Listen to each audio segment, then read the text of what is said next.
The Great and Perfect Tabernacle. In the book of Exodus, we read that the Lord spoke to Moses and the people of Israel. He said, "Let them make me a sanctuary, that I may dwell among them, the children of Israel."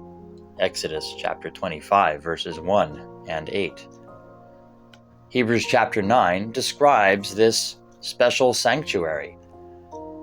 The first covenant had ordinances of divine service and the earthly sanctuary.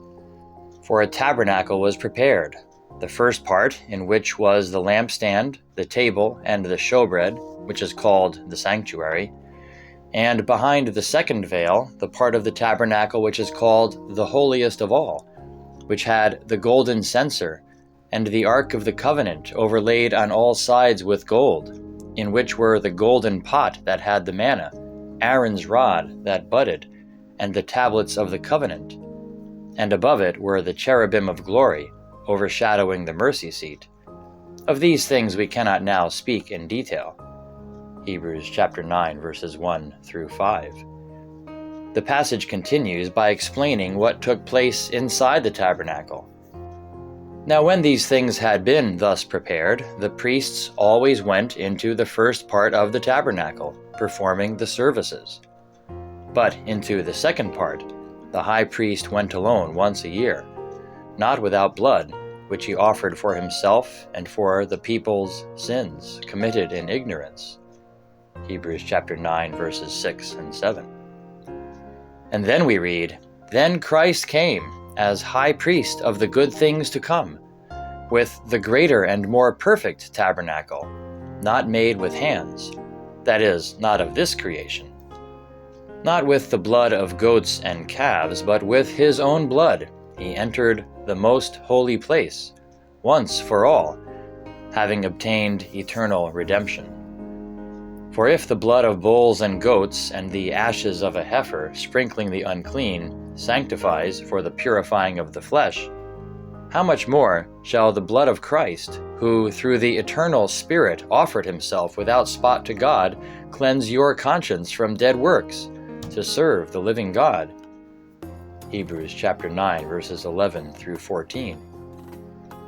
And further, we read this, "For when Moses had spoken every precept to all the people, according to the law, he took the blood of calves and goats, with water, scarlet wool, and hyssop, and sprinkled both the book itself and all the people, saying, 'This is the blood of the covenant which God has commanded you.' Then likewise he sprinkled with blood both the tabernacle and all the vessels of the ministry. And according to the law, almost all things are purified with blood, and without shedding of blood there is no remission." Hebrews chapter 9, verses 19 through 22. What is the significance of these details? In Hebrews 9, verses 24 through 28, we find the answer. "For Christ has not entered the holy places made with hands, which are copies of the true, but into heaven itself, now to appear in the presence of God for us. Not that he should offer himself often, as the high priest enters the most holy place every year with blood of another. He then would have had to suffer often since the foundation of the world. But now, once at the end of the ages, he has appeared to put away sin by the sacrifice of himself. And as it is appointed for men to die once, but after this the judgment, so Christ was offered once to bear the sins of many. To those who eagerly wait for him, he will appear a second time, apart from sin, for salvation." Notice again the verse in Hebrews chapter 9, verse 22, which tells us that according to the law of Moses, almost all things are purified with blood, and without shedding of blood there is no remission. In these verses about Christ, we find the fulfillment of what God had always desired since his message to Moses in Exodus chapter 29, verses 42 and 46. Verses 42 through 46 tell us, "This shall be a continual burnt offering throughout your generations at the door of the tabernacle of meeting before the Lord, where I will meet you to speak with you. And there I will meet with the children of Israel, and the tabernacle shall be sanctified by my glory. So I will consecrate the tabernacle of meeting and the altar.